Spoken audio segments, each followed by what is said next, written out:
welcome to All Things Global, powered by Vistatec. I am your host, Dominika D'Agostino. And I'm your host, Suzanne Frank. And All Things Global was created to inspire compelling conversations and fresh ideas for people who develop long-term global strategies. And without further ado, let me take a moment to introduce today's guest, the one and only Carrie Fischer. She leads Globalization Services at Subway. She's also responsible for all globalization-related strategies for the company.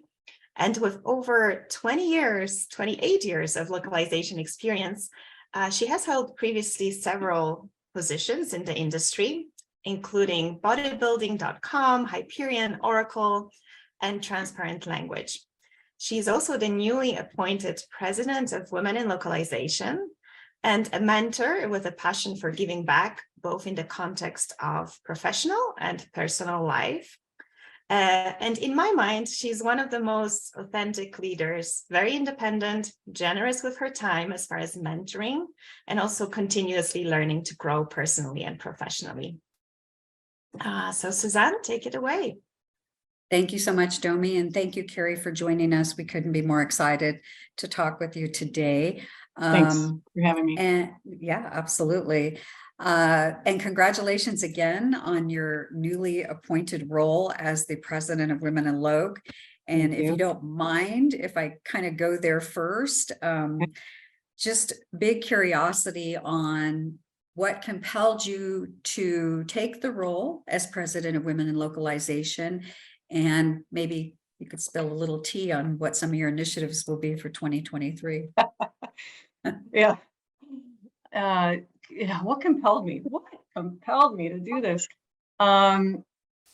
So it's an organization that I've belonged to from the very start, before it was called Women in Localization. You know, we would just get together, we would meet at people's, places of work or a bar, coffee shop. And I could feel the momentum, I could feel the energy. And so when it became an official organization, I joined. And, it was back in the day when we would just kind of, email everybody and say, hey, we're going to meet at, this place.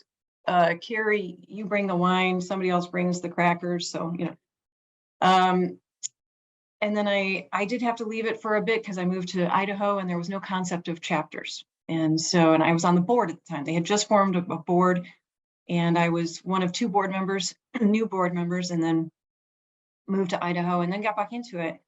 And when I got back into it, there were 9 programs. There were like 25 chapters at the time. It just exploded. And I got to feel that energy all over again. And, supporting women and this industry and building community is what I'm all about. And so it spoke to me, and it was a chance to give back to the organization that has certainly given me so much over the past however many years. 15. We're celebrating 15 years, by the way. Congratulations. Yeah, it's incredible. So I feel I remember when it was 10 years. It seems like just yesterday. So yes. Yeah, I came and I was in Idaho, and I flew down for that 10-year anniversary. It was just so great to see everybody. And it's just, it's an organization that I really enjoy giving back to. And this, I guess, it's the ultimate form, of giving back and, making the impact that you can in helping others. Absolutely. Absolutely. Any initiatives that are kind of different or new that you're going to be working on in this 2023 year? Yes. Yeah, I'm really excited because one of my passions is mentoring and being mentored. So we've done like this manual matching that was very time consuming. And so we're onboarding a mentorship software platform for Women in Localization members. And it's going to be hopefully live the end of this month, maybe early April, but it's algorithmically matching people. We're not sitting there looking at spreadsheets, and it will just be so much easier, and everything can be done on the platform, even setting up meetings and times and topics we want to discuss. So that's huge. I think that's going to benefit the community quite a bit. So so you're going to have an algorithm, and instead of it being for like dating, it's for matching up good mentors. That's fabulous. What a way to use AI, right? That's right. That's right. And so that's one big thing.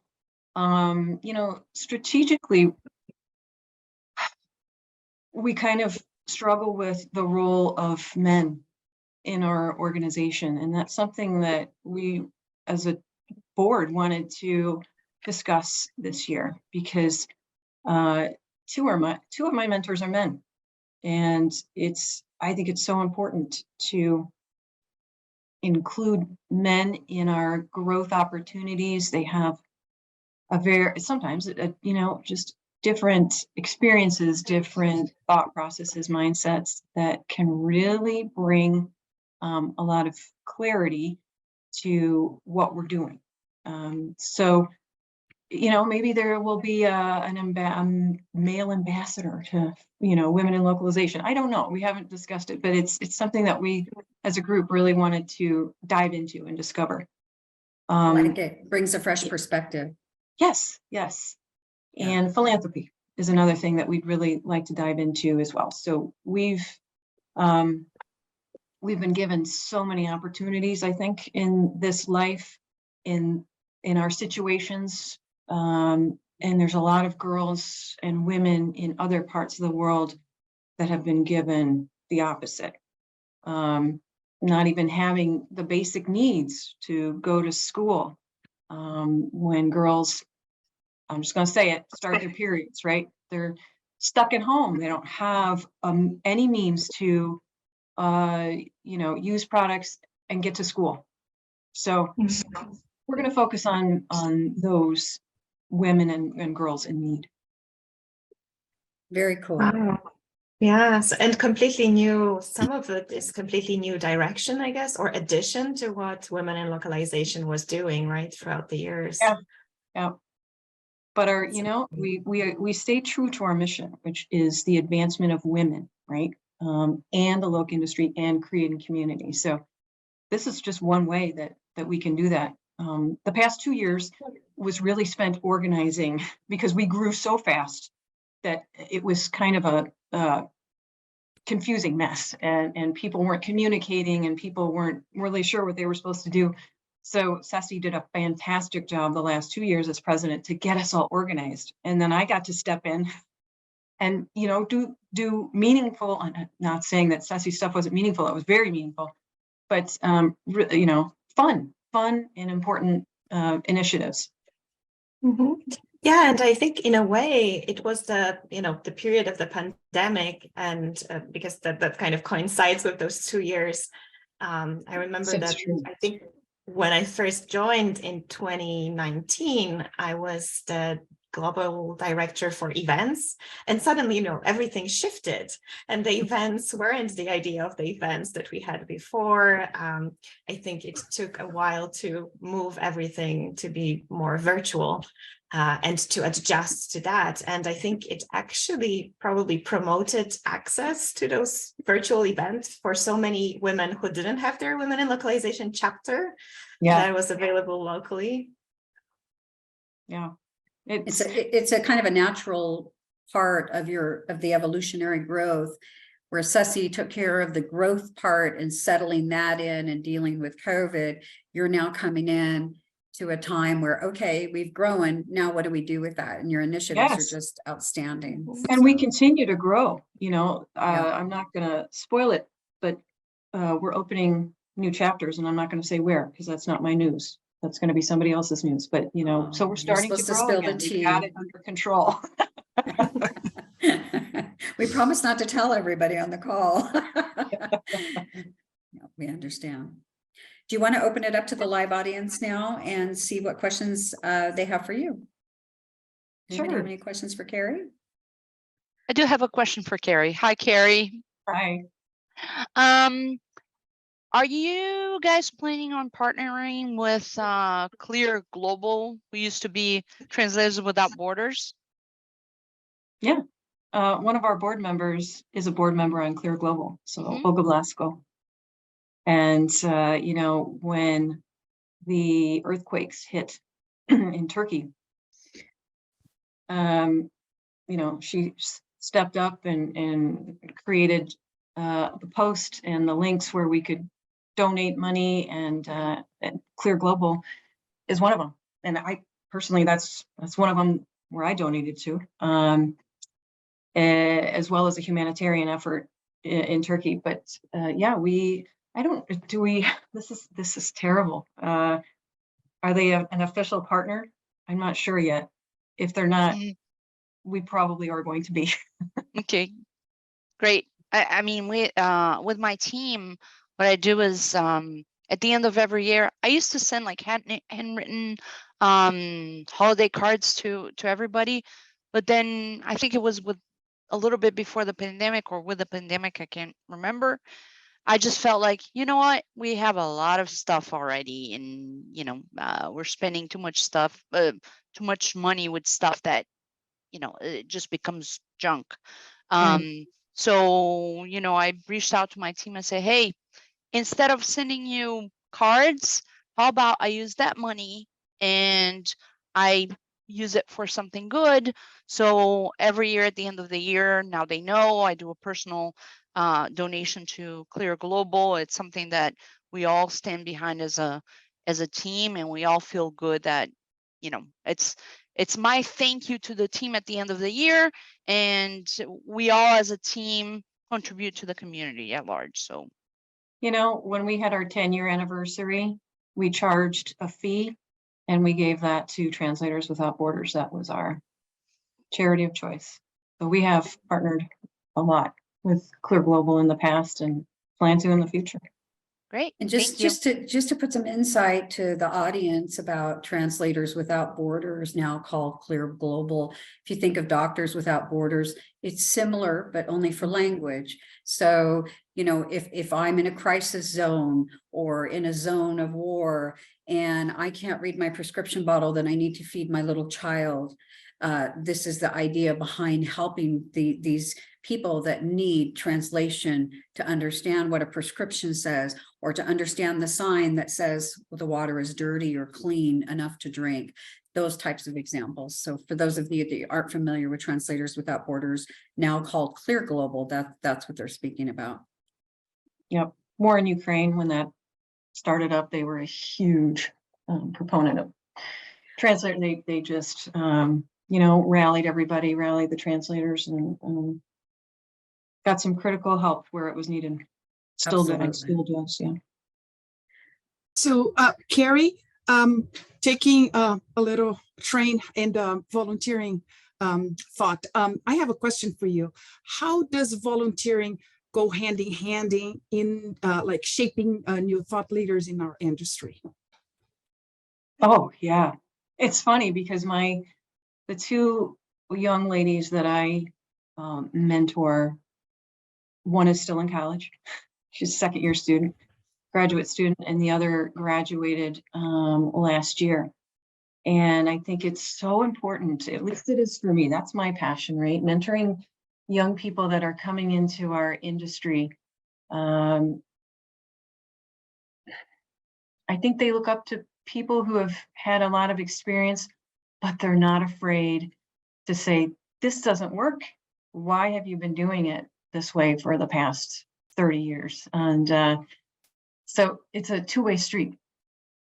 And so while they're being mentored by me, I'm being mentored by them and learning what's not working, and putting things in place, whether it's writing an article, creating a panel, or just talking about it on social media. It's important, I think, to mentor the young people entering the industry as much as possible, so they can get up to speed, and they are going to be the new thought leaders. I'm 50 something, years old. I'm not going to be here much longer. And we have such a huge, I think, influx of talented people entering our organization.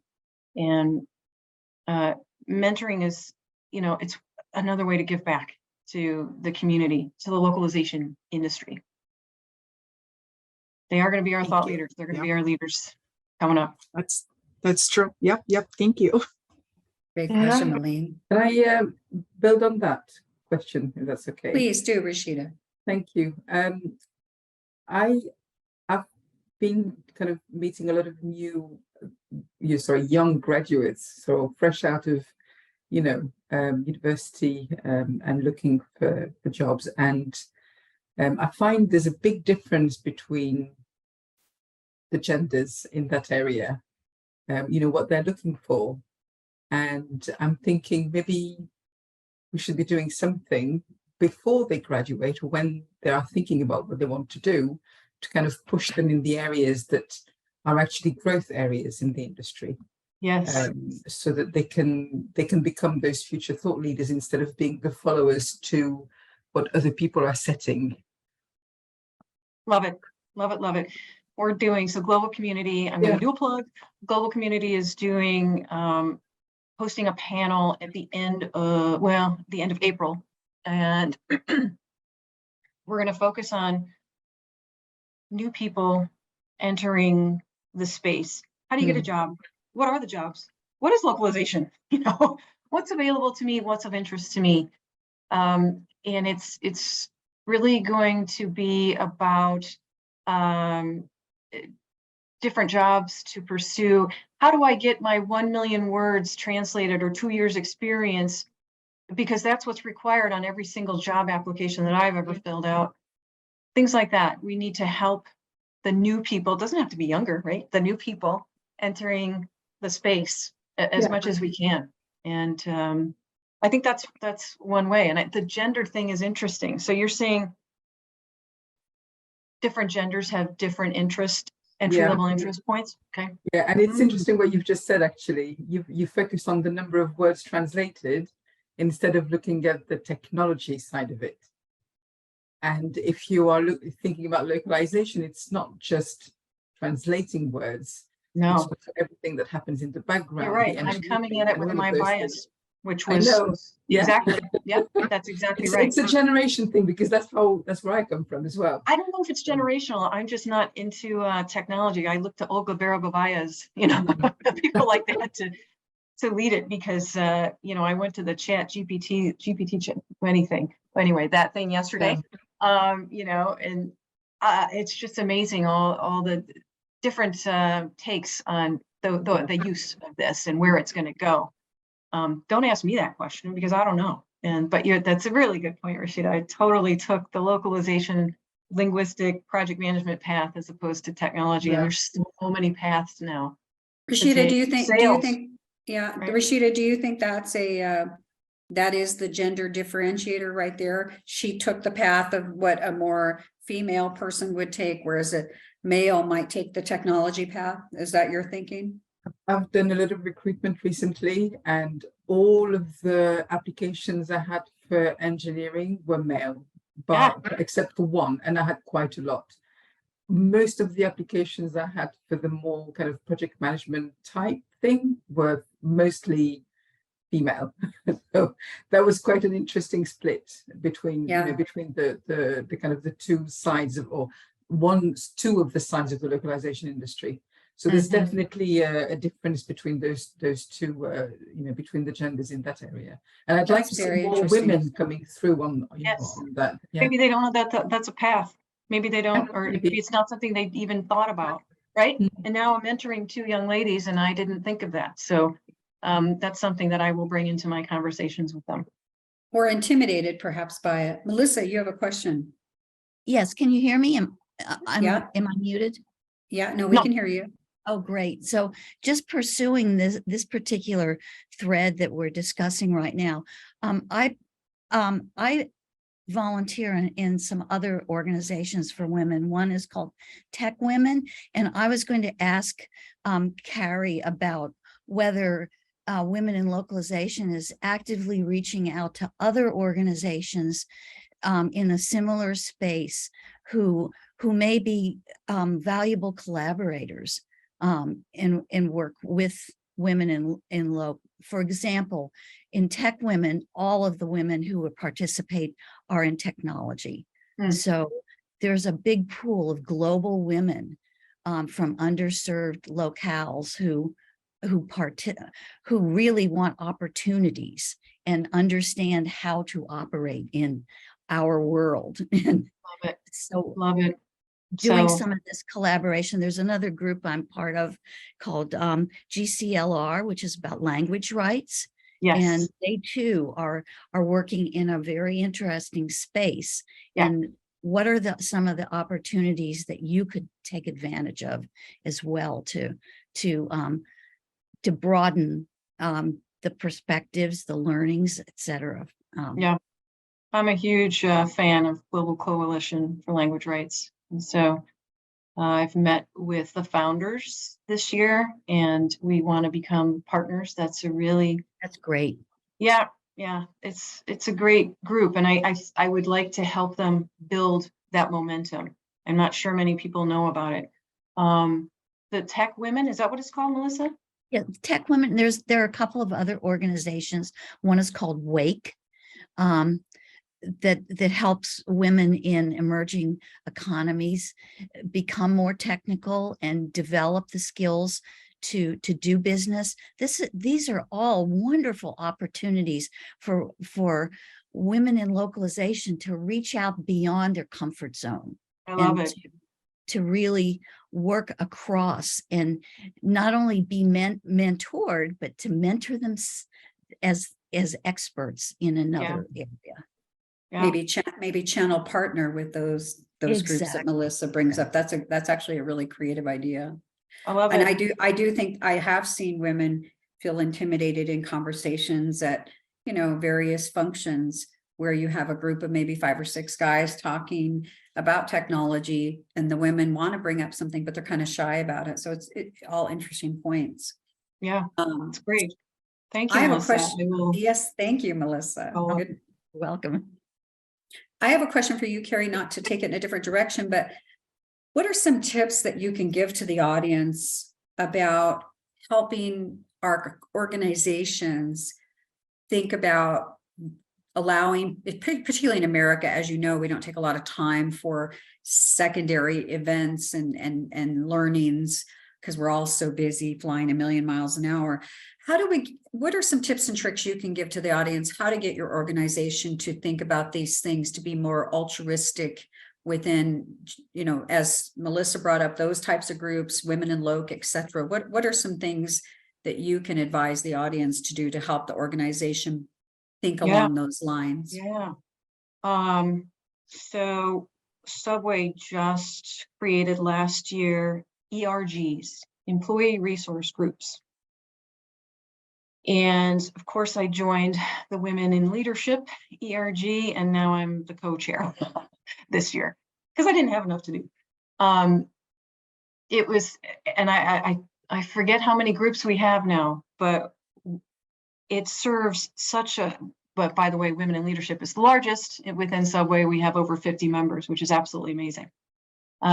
We have a group focused on India, the Latin culture, LGBTQ plus, young professionals. So this is a way, I think, to make organizations aware of your existence. So I'm talking from personal experience, right? I'm the only person at Subway that does globalization, and some people still don't understand what I do, my function. And it's a way to bring awareness to an industry that maybe some people are just A, not aware of, B, don't understand it if they are aware of it, and C, can actually bring you support. So I would love to say that I had the idea of creating ERGs. No, I didn't, but that doesn't mean someone else can't. And bringing that to HR, we contracted with a company headed up by a guy named Al Vivian, whose father marched with Martin Luther King. So rich history, rich background in diversity, equity, inclusivity, and that was important to Subway. And it's been a huge change in culture. And now when they do their little surveys of how happy are you in your job, you know, we went from like 50% to almost 80%. So it's made a big difference in, I think, bringing happiness, awareness, and community to a company, you know, that it not only turned itself around business-wise, but it turned itself around culture-wise. And I believe the ERGs were a big factor in that. Hmm. A quick follow-up before we give the floor to Jamie, who also had a question. So in the Women in Leadership ERG that you're leading, does everybody need to be a leader, a manager? How does that work? No. And it's funny because I just did a little video that was posted to all of Subway, and that was our whole point. You don't have to be a lead. I'm not a manager. I'm a one-person show, right? But I am a leader in my space, that's for sure. And so is everyone else in their own spaces. My co-chair is in accounting. She's not a manager, but she's a leader. And we are, you know, bringing awareness to women's organizations in need. Dress for Success. That's one charity that we always, you know, like to give to. Gently used clothing or new clothing. We're focusing on purses this year because that's what they need. They tell us what they need. We do a giving experience, and then we send out the purses. But yeah, no, you don't have to be a manager or some VP or director or anything like that. It's just joining for community and then giving that leadership opportunity to someone else. That is the half of leading is mentoring and helping others. Yes, exactly. So it's very future forward and aspirational also as far as leadership. That's amazing. Yeah. Jamie, that and every person, whether they are a manager or not, has some kind of individual expertise that they could bring, and that in itself makes them a leader. That's exactly right. Right. So then they hone that experience and they eventually are mentored into becoming the future leader. So that's right. I like the domino effect that creates. Me too. Domi, were you saying that somebody had? Yeah, Jamie had his. Yeah, my fake arm's getting tired up here. Sorry, Jamie. No, you're good. It's blending in. We didn't see I know it blends right in with my wall. Yeah. Hi, Carrie. Nice to see you. Full disclosure, I'm a member of the Carrie Fischer fan club. I think she's just amazing, as I'm sure we all are. Yeah, my question was, you're so giving with your time. For me personally, you've helped me through a couple different transitions in my career, going to different roles and companies and that kind of thing. You've also done that for other people. I have sent other people your way, knowing that you'll be able to, you know, give them really great advice. On top of that, as you mentioned, you're a one-person show managing global operations for Subway. You have the ERGs you're a part of. So I guess my question is, how do you manage all that time with your current responsibilities? How do you decide what gets more of your focus? And then sort of at the same time, how do you keep in mind your own capacity and your own sort of boundaries for your own self-care and self-awareness? Oh God, Jamie, that's a good question. Did I also mention I'm the secretary of my HOA, so I'm on another board? Wow. I didn't know anything about it, you know, and yet I saw the need, and we were struggling as a community in my neighborhood, right? And people were quitting left and right, and I thought, well, I can volunteer. And so they asked me to take the minutes. Yeah, I can take minutes. I can do that. 1 hour a month.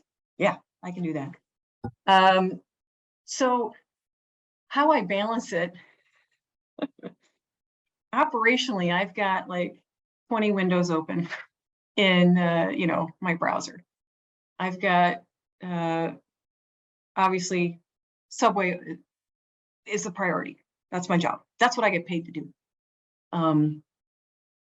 But I make women in localization, my ERG and my secretary duties kind of, equal.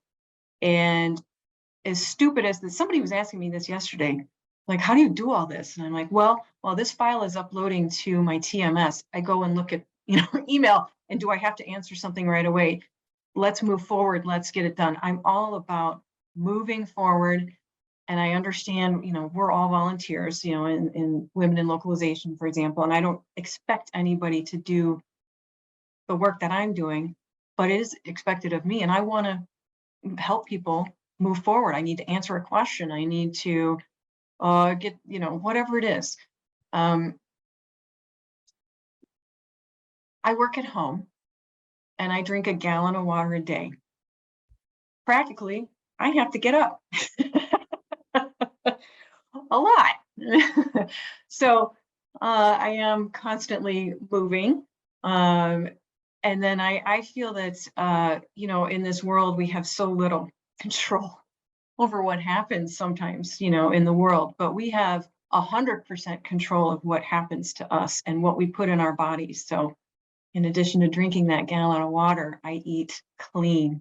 I work out almost every day. Working at bodybuilding.com for 6 years, made me realize I better start working on this right now. And then when my mom passed away last year from aortic valve disease, which grandpa also passed away from, it's like, okay, I made my appointment with my doctor yesterday to get my annual checkup, which I had been avoiding at all costs, right? Because it means taking blood, which I am deathly afraid of needles, but it all has to get done. And I don't know, it's all one life. And I know people need separation. My time is my time at the gym. Nobody goes with me. It's me and my earbuds, and that's it. And I work on me, and I work on the things that I want to work on. And that in turn has brought me self-confidence, self-awareness, and even maybe what I'm lacking and what can I change? What can I learn about to be better? And it's not only for me, but it also helps serve others, like my son, right? If I'm a healthier mom and can actually sit down and focus and listen to a 16-year-old's, boy problems, that, I don't know, makes me feel good. So long answer, but I get it all done, and because it's one life and it's all important to me. So I make time for everything. So Carrie, it also sounds like you're very good at focusing on the task at hand and not letting outside noise in during that task. So you're at the gym, you focus on your body, you're cooking your clean meal, you're focusing on the meal, you're working your HOA, you don't let a lot of, and your pace is still very frenetic, but you don't allow a lot of noise in. Yeah. If it wasn't fun, I wouldn't do it, Right. And, my time with my son is when he comes home from school. I want to hear about what happened in acting, what new Japanese, phrase he learned that was a swear word, or, whatever.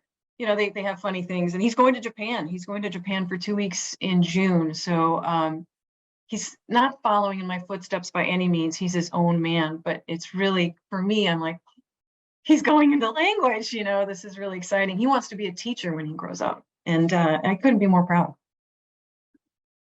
Congratulations. Sorry, that was a plug for my son. No, I love it. Yeah. I know we had some questions in the chat web box. I can't see it, so somebody's gonna have to read it to me. Yeah. But does anybody else in the audience have a question? Otherwise, I'll read this question. No, I'll let you read it. I can't see it. First, one question that came up was, what are some of the main gender specific issues you think there are in the localization industry? So we kind of touched on that, but maybe you want to take that a step further, that question? Well, besides pay and besides the fact that, you know, it's noted, it's data. Let's not be emotional about it, but, you know, more men have higher positions than women, right? That's just the way it is. So Do you know the statistics on that, Carrie? I don't, and I'm going to tell you why. We are partnering with Common Sense Advisory once again to do our gender gap survey that is going out at the end of maybe this week, early next week. Between, you know, our sponsors and other LSPs, we also got that survey translated into several different languages. So and we're going to add more languages as we can, because it's been a while since we've, you know, taken a data sample. So let's look at where we've come from and where we are now, do comparing and contrast, and let's see where that pans out. So I'd be going, I could talk about it, but I'm going off of 10-year-old data. Let's see where we're at now. And so I'm really gonna push that survey. I know it's long, but it's really important for us to have this data point in our localization community. And then let's see where we want to focus, you know, and where women in localization wants to focus, you know, and go from there. Absolutely. I know the data is quite old, so please keep us all informed when that survey comes out, because I do think it'll be important to see how much progress has been made in the last 10 years. Me too. It'll be interesting. What are you most excited about in women localization over the next year? I think you've already covered that one, unless that's a new one. Party. No. Yeah, I did. The 15-year party. Woo, woo. Talk about, you know, I'll be renting an Airbnb, and, you know, I'm inviting all the ladies that, all the board members that are overseas, you know, that are not in Silicon Valley. And yeah, we're going to have a good time. That's what I'm excited about. Very cool. I like how Subway is really allowing you to create this this you know, altruistic kind of internal groups, your ERG, etc. Where do you begin? Let's say your company hasn't really had much in that regard. Where do you begin? What advice would you give to begin? HR. This all starts with your human resources department.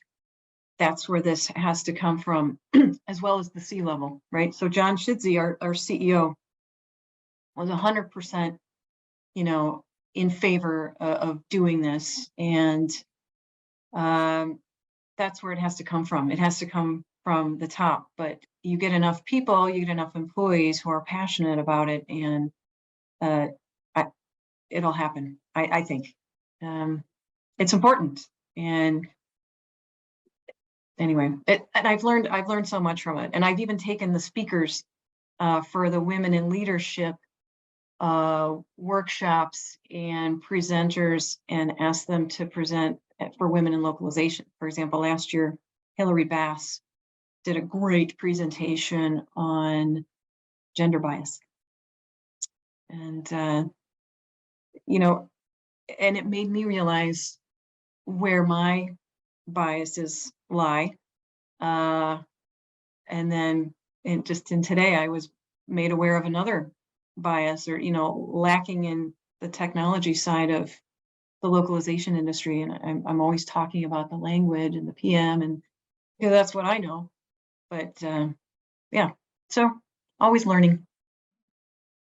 How do you recognize gender bias in your mind? I know today you're quite self-reflective compared to most, I will say. What are some things that we can do to recognize gender bias? Because it's interesting, because you think, oh, gender bias only comes from maybe the male perspective. Oh, it's only male, but we all probably have it to some degree. So how do you recognize it? There's this funny video that I shared with the women in leadership. I'll have to share it with you, but it's a video that makes you recognize your bias, and everyone has it. It's both men and women have a gender bias. And I don't want to, I'm not going to spoil it, right? But I'll send you the link to the video. And it's kind of like, oh, nobody gets it until the very end of the video. And I don't know, how was I made aware of it? Or how does one recognize gender bias? I mean, there's a test. There's also a test that I took, and I was like, oh, totally failed it. And not failed it, but it was a just eye opener for myself. Why do we always think of doctors as men? Why do we think of nurses as women?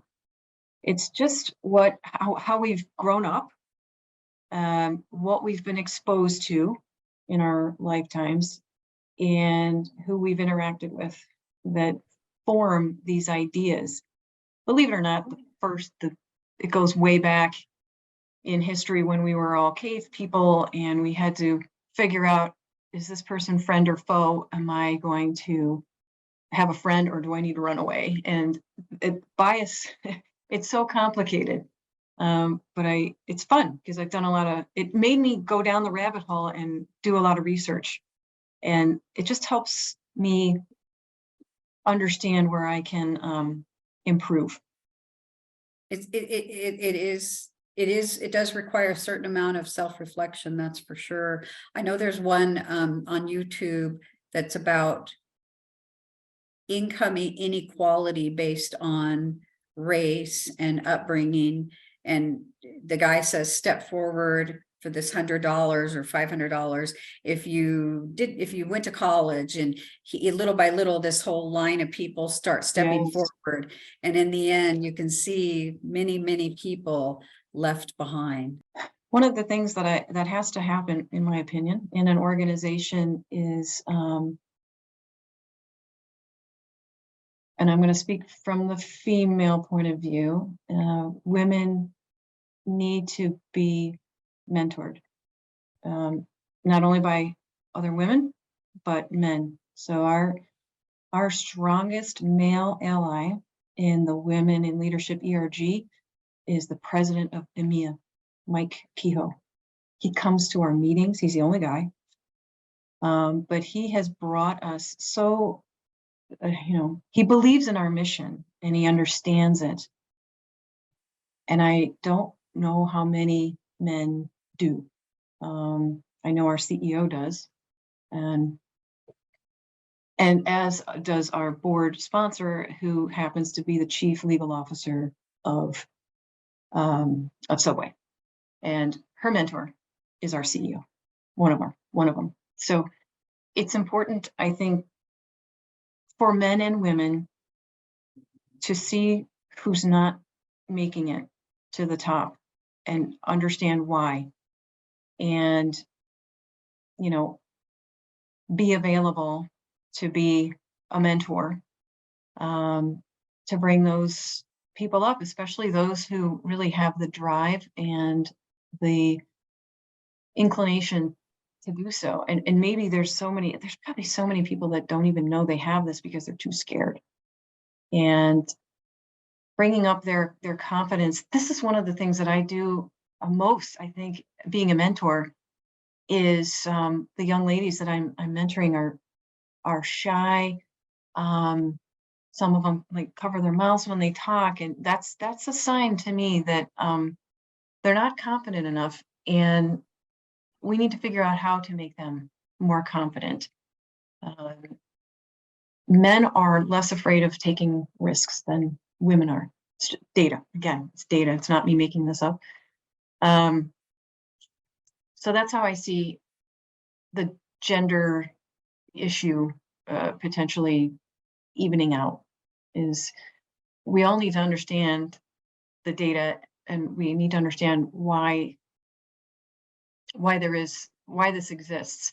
It's kind of funny. I was talking to my neighbor across the street who is ex-military, and I was telling him about, he was asking me about work, and I said, well, really, we're doing something on gender bias. And then he goes, what's gender bias? I said, well, specifically female gender bias. And he's like, what? And I said, men right now are, women are making 80 cents to a man's dollar. He's like, you're kidding. I said, yeah. He said, in the military, we don't have that. It doesn't matter if you're a man or a woman. This is what you make. This band. This is, what he said there. He had no idea what gender bias was and that there was a difference in pay. But anyway, I think it's awareness and building awareness. And also getting rid of the fear. I think people are very afraid. Yeah. No matter what their age, if the top doesn't give you have somebody like in your EMEA market that you mentioned that's a leader that's supporting your group. You've got to find those allies at the top. Otherwise, you're just afraid and kind of like, where do I begin? And should I be afraid? So, and I also think it's really interesting, and I'd love your perspective. I was reading an article a couple of weeks ago where they were talking about brands that are going to be the future. And if they're not gender equal, if they're not mindful of race, mindful of LGBTQ community, etc., that those brands that aren't mindful of those things will not thrive in the future. And young people between the ages of 18 and 38 won't buy from those brands in the future. And I think Subway's really cutting edge. I mean, I want to change my lunch plans based on everything you've told me about Subway. How do we get those brands that are kind of on the edge and afraid to have those challenging kind of discussions to start thinking about those things? I mean, I hate to be a hardliner on this, but they're gonna have to do it sooner or later. So there are certain brands that I won't buy because they don't support what I believe in. I won't name them because I don't think that's fair. But you're spot on, Suzanne, because my 16-year-old watches documentaries. I don't know why, that's his thing, right? And I will bring up the brand here, and it was Nestle. And Nestle has done some really nasty things in the past, telling African women that breastfeeding was bad for the babies. Here, buy our formula, use our formula. You can imagine what happened. A lot of babies died, and no repercussion whatsoever for no monetary. The African women got nothing from Nestle. Nothing happened. And that sort of thing, it's not equal to gender issues or other social issues that are important, but it made me stop buying that particular brand. And there was a certain pasta that the owner came out and said, I will never have gay men be on my, pasta commercials because that doesn't show the traditional Italian family. And I was like, eh. So I stopped buying the brand. That's what's going to happen. It's going to hit their bottom line, and they're going to be forced. These newer and younger companies, most of them get it, and they're doing something about it, and they're changing their culture. Some of them may be the older companies that have been around for a while and, think they're infallible, or maybe it doesn't matter to them, or, I don't know, but I don't know. I don't think they're going to last. I don't think so either. I think you're spot on. We are down to 3 minutes left, Carrie. I'd like to give you kind of a final discussion point on this year for Women in Loc and anything and all things Subway, and then we'll start to wrap it up. So in terms of Subway, eat fresh, right? Every dollar you spend pays my salary. No, I'm kidding. Actually, I'm not kidding. That's actually true. We're 100% franchise. And I don't know if you saw the announcement, but we're for sale as well. So the family has decided they're done. They're tired, and so we're valued at $10 billion. So, if you know a private equity firm does that kind of money, that'll be interesting. So, yeah, stay tuned for details for that. But in terms of women in localization, I couldn't be happier to serve the organization this way, in this way. And my big thing is all around collaboration and taking down the silo walls and making cross program committees and all that good stuff, just to get more done and have more fun. So hopefully this year we'll bring content that is inspiring and helpful. We're going to do some pulse surveys just to get a feel. We want to hear from our customers. It's very important, the voice of the customer. So if you ever see a survey and want to answer it, please do. We just want to serve the organization with content that is relevant to them. I find your altruistic tone and manner to just be incredibly admirable. So we can't thank you enough for joining today's All Things Global. And we hope to have you back again, maybe after the CSA survey, to get some more details about that win. I think everybody would love a follow-up on that. Yes. In parting words, I just want to say that Vistatec thanks everybody for joining today. All Things Global, powered by Vistatec. If you're unfamiliar with Vistatec, we do build custom programs for the world's largest brands. Everything from SEO, original content creation, machine translation, language quality review, and anything global content outreach. So if you need anything in that regard, please don't hesitate to reach out to Dominika or myself. Otherwise, I just want to say thank you again for joining All Things Global, powered by Vistatec, and we look forward to seeing you next time. Thank you and have a great day, everybody. Thanks for being a sponsor. Thank you, Carrie. Bye-bye. Thank you, Carrie. Bye. Thank you, everyone.